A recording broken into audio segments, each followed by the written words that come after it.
Halo pemirsa GPR TV dari Sabang sampai Maroke, dari Miangas hingga Pulau Rote. Bertemu lagi bersama saya Mona Zarinisa dalam program Kominfo Newsroom.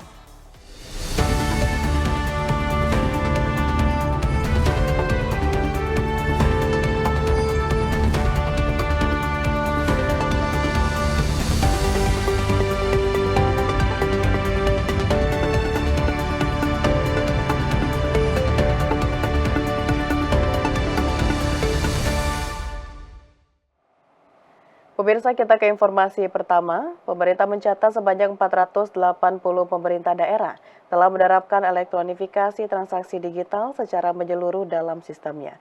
Peningkatan digital oleh Pemda juga tercermin dari pertumbuhan sektor pemerintahan elektronik atau e-government Indonesia.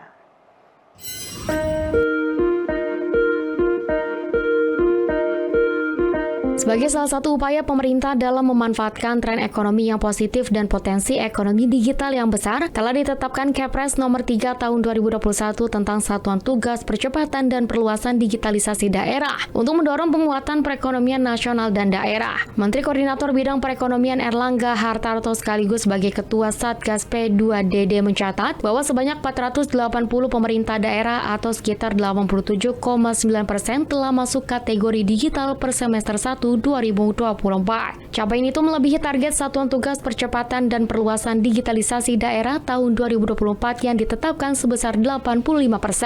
Peningkatan indeks elektronifikasi transaksi Pemda juga sejalan dengan kenaikan pajak daerah dan retribusi daerah. Kemudian juga sejalan dengan peningkatan realisasi pajak retribusi daerah, ini targetnya telah tercapai 7,91% secara year on year. Kemudian yang tertinggi ini terjadi di Sulawesi dan Nusa Tenggara, Maluku dan Papua. Kemudian kinerja TP2DD dan inovasi dibandingkan tahun lalu, Pemda yang berpartisipasi ini meningkat dari 90,2% menjadi 93,7%. Jadi sudah 512 Pemda. Pada kesempatan yang sama, Menteri Pendayagunaan Aparatur Sipil Negara dan Reformasi Birokrasi Abdullah Azwar Anas menyampaikan, meningkatnya pemanfaatan digital oleh Pemda juga tercermin dari pertumbuhan skor pemerintah elektronik atau e-government Indonesia. Ada peningkatan signifikan ranking elektronik government kita di PBB, naik 43 peringkat. Sekarang saja dari 2022 Pak Menko menuju 2023-2024 kita naik 13 peringkat. Jadi sesungguhnya ekosistem digital kita ini ada peningkatan yang luar biasa. Pemirsa, pemerintah melalui Kementerian Pendayagunaan Aparatur Negara dan Reformasi Birokrasi dan Kementerian Keuangan terus mendorong perkembangan GovTech, khususnya dalam hal digital payment. Menpan RB menegaskan melalui digital payment pemerintah dapat meningkatkan akuntabilitas dalam penggunaan anggaran. Digitalisasi telah menjadi katalisator utama untuk mendorong pertumbuhan ekonomi daerah setempat lewat pemanfaatan teknologi secara efektif. Untuk terus meningkatkan peran dan kontribusi positif dalam transformasi ekonomi dan digitalisasi sistem pembayaran, pemerintah melalui Kementerian Pendayagunaan Aparatur Negara dan Reformasi Birokrasi dan Keuangan terus mendorong perkembangan GovTech khususnya dalam hal digital payment. Menteri Pendayagunaan Aparatur Negara dan Reformasi Birokrasi Abdullah Azwar Anas menjelaskan, digital payment menjadi bagian dari digital public infrastructure yang menjadi fokus dalam digitalisasi pemerintah. Ia berharap dengan berbagai dukungan dari Kementerian Keuangan, Bank Indonesia, melalui Satuan Tugas Percepatan dan Perluasan Digitalisasi Daerah dan tim terkait dapat berperan aktif dalam penyediaan pembayaran digital sebagai bagian dari digital public infrastructure. Ini termasuk mengkonsolidasikan transaksi keuangan pemerintah dan mendorong pertumbuhan ekonomi digital di seluruh Indonesia.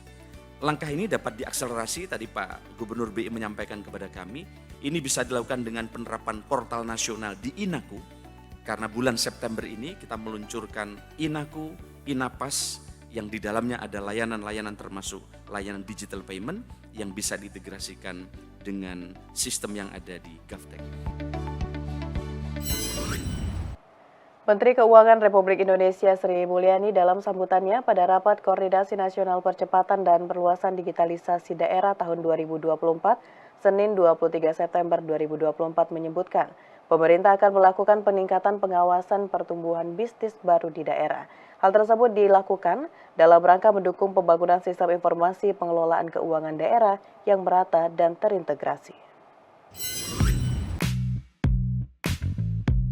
Menteri Keuangan Republik Indonesia Sri Mulyani dalam sambutannya pada Rapat Koordinasi Nasional Percepatan dan Perluasan Digitalisasi Daerah tahun 2024 menyebutkan, Kementerian Keuangan bersama dengan Kementerian Dalam Negeri membangun sistem informasi pengelolaan keuangan daerah. Menkyu menyebutkan dengan adanya SIPKD dapat mendorong sinergi belanja pemerintah pusat dan daerah dan diharapkan setiap daerah memiliki standar sistem informasi keuangan serta basis data yang sama agar bisa dipadukan dengan sistem keuangan negara.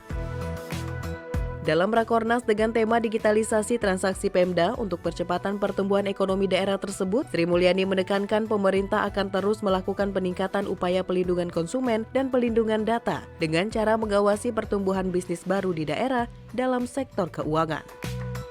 Pemerintah akan terus mengantisipasi berbagai model bisnis baru yang akan muncul di sektor keuangan, terutama karena ini adalah area yang akan terus berkembang. Dan tentu kita mendorong inovasi tanpa menciptakan fragmentasi. Tadi yang disebutkan, inovasi bisa muncul tapi kemudian dilakukan sendiri-sendiri. Maka inovasi perlu untuk terus dipupuk karena ini adalah bagian dari memajukan bangsa dan negara. Namun bagaimana inovasi itu bisa terus menciptakan sinergi. Inovasi dan regulasi harus terus diseimbangkan untuk menciptakan sebuah ekosistem digital yang kondusif dan juga memberikan wahana edukasi bagi masyarakat tentang literasi keuangan dan digital. Beralih ke informasi lainnya pemirsa, Wakil Menteri Komunikasi dan Informatika Nezar Patria mendorong mahasiswa untuk menjadi produsen teknologi komunikasi yang cerdas dan aktor utama dalam pengembangan teknologi terkini. Penguasaan teknologi ini akan dapat mengatasi berbagai persoalan sebagai dampak kehadiran teknologi.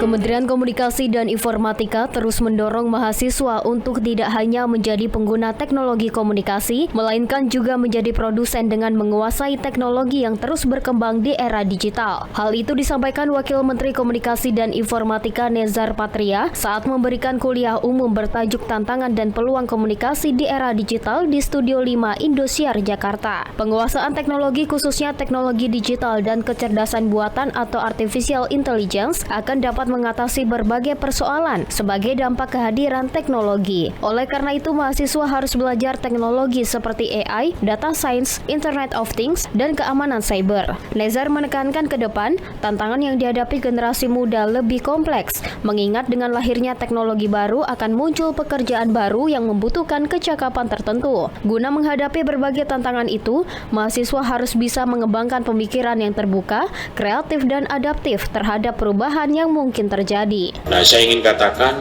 kalau kita jangan hanya berhenti sebagai pemakai ataupun user dari teknologi ini. Kita harus masuk lebih dalam lagi. Kalau bisa kita menjadi player yang cerdas sekaligus menjadi produsen dari teknologi ini. Pemirsa, usai jeda pariwara, Kominfo Newsroom akan kembali dengan informasi lainnya. Tetaplah bersama kami.